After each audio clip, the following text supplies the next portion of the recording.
James. Coach, production pass rush, your three-man front hasn't been there in the last couple of games. At one point, you guys were leading the country in sacks and tackles for loss. So what's going on in that unit with your pass rush and things? And you have to look at going back to a four-man front to get your pass rush going. Well, we try to mix things up, and you're right.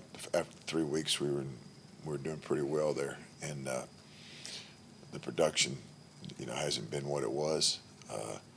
The results haven't been what it was, but so we're evaluating everything every week, and looking under every rock, behind every door. So we're evaluating a bunch of things right now. Did you talk about Kansas offensively too with Daniels? They were really rocking. I don't know what his status is, but they've been scoring points. Yeah, they have. They're scoring a bunch of points, rushing the football really well, and they're really good on third downs. I think they're converting 55% on third down. So those are a couple of categories that they're in the tops in the country in. So it's a very good offensive football team that presents a tremendous challenge for us. But I like our locker room. I like the commitment level of our guys, and we just got to keep working through this and bounce back and look forward to the next opportunity. Learn from the past opportunities, and look forward to the next one. Yeah, Ted, you talk about looking under every rock and behind every door. Is part of that giving younger players a chance when maybe what you've seen in practice hasn't, necessarily, I don't know, warranted is the right word, but you got to push them along a little bit farther? And how do you balance that, what you see during the week with what's going on? Sure. We push everybody hard, including ourselves as coaches. And to your point, we watch every snap of practice, every detail of practice, and we make decisions based on who we think gives us the best chance to win.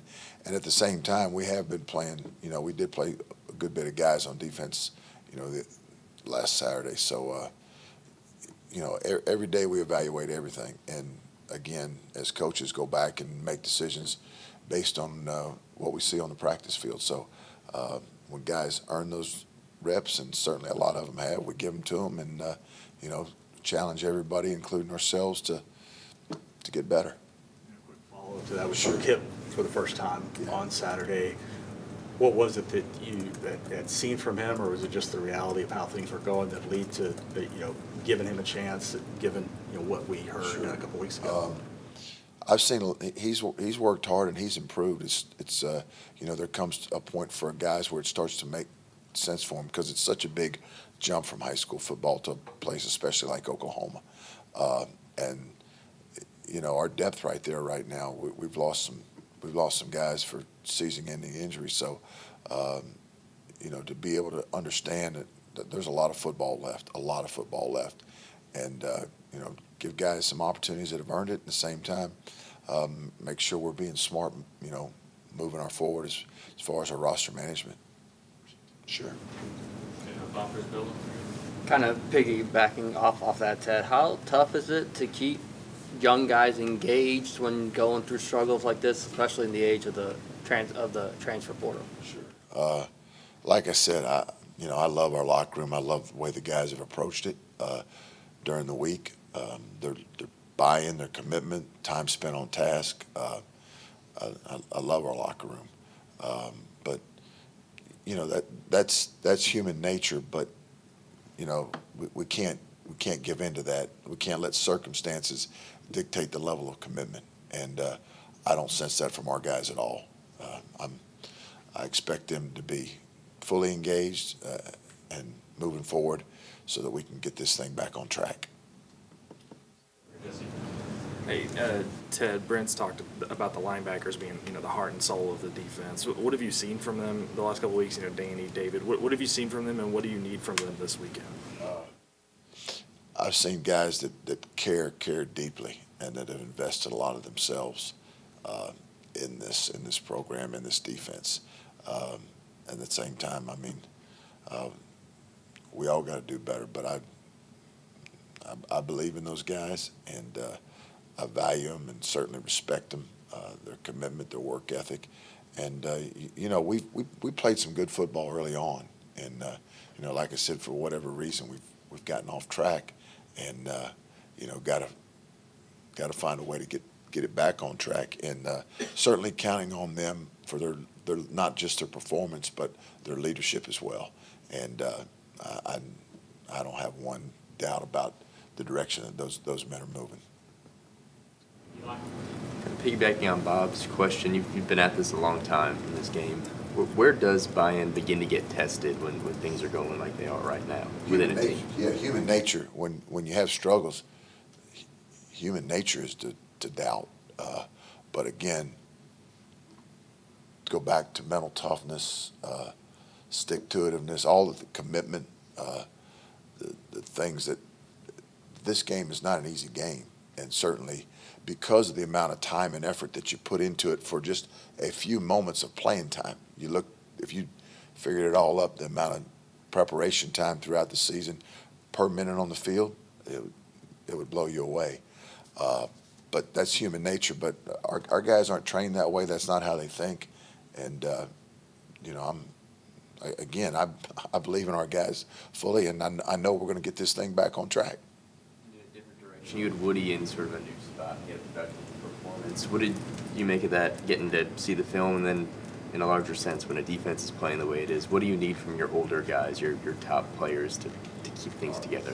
Well, we need it from everybody, coaches, players. We need everybody's best, and certainly our older, more experienced, better, more productive players have to play well for us in order to have a chance to win.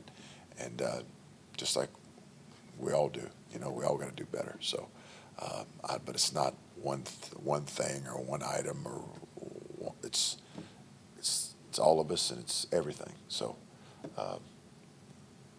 that's it. With Woody's performance in that role, what did you see on tape? Woody did some good things, made some plays for us, made some big stops, but Woody did a good job. Woody's a guy that cares tremendously, and I have a lot of respect for him. Coach, you mentioned the depleted depth, just to guys that have kind of been lost through the year.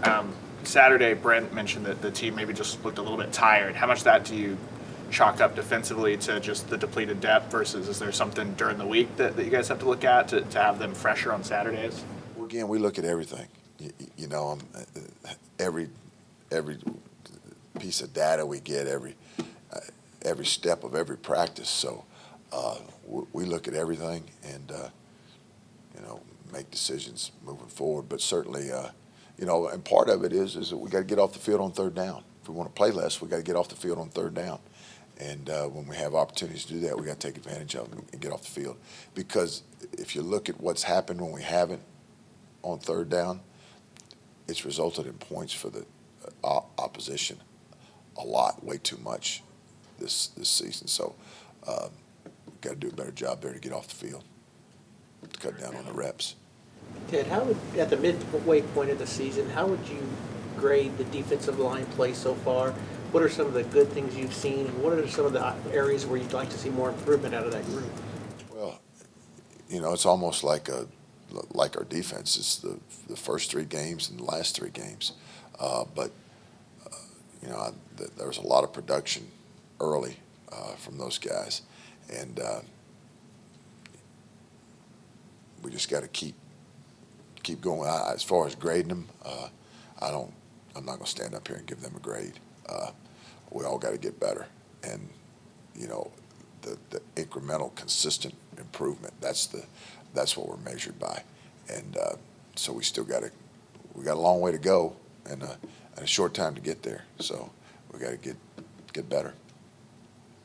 But I love the leadership from that group. I'm very impressed and thankful for that. Yeah. Coach, I'm curious about CJ Colden's development. He made some plays against Texas. I know he put a lot of good stuff on tape and a long career at Wyoming. Are we going to see him more out there, or was it more of an him getting playing time because Woody changed positions for the game, or how's that kind of progressing? Well, both of them had something to do with it. And a guy that transferred in here and took advantage of his opportunities the other day. So he's earned that. He's earned more and put himself in a position to get more opportunities, and need to continue to see him develop and grow and get better.